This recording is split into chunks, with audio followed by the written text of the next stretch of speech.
Reportage au sommet, Pitohiti, Orohena, Aorei ou encore Marau, secrètes de montagne comme vous ne les avez jamais vues, c'est à découvrir dans notre page sport.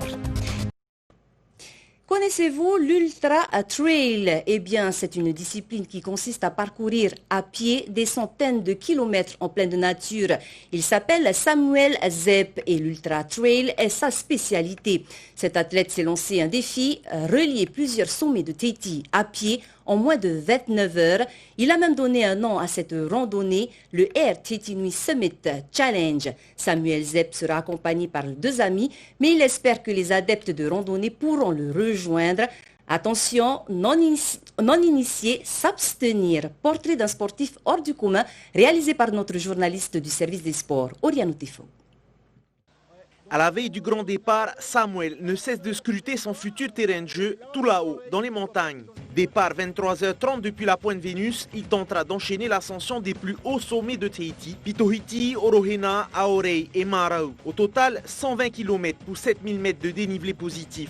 Durée du parcours estimée entre 26 et 29 heures. Donc on devrait être 3 à faire la totalité. Si on arrive jusqu'au bout, ça va être le souhait quand même. C'est un ultra trail qui va se vouloir participatif. Si vous avez l'habitude de courir 5-6 km, pourquoi pas nous accompagner monter jusqu'au Belvédère de Pirée. Donc vous faire votre challenge en faisant un petit peu plus long. Si vous avez l'habitude de courir du 20 km, pourquoi pas venir faire une partie de l'Aorei et pourquoi pas le Mont Marau derrière. Voilà, donc c'est du challenge, du défi dans le défi. Pour les gens, pour essayer de se motiver, déjà à aller découvrir de belles montagnes, et puis pour essayer de se bouger, parce que bon, le sport c'est la santé, c'est le bien-être.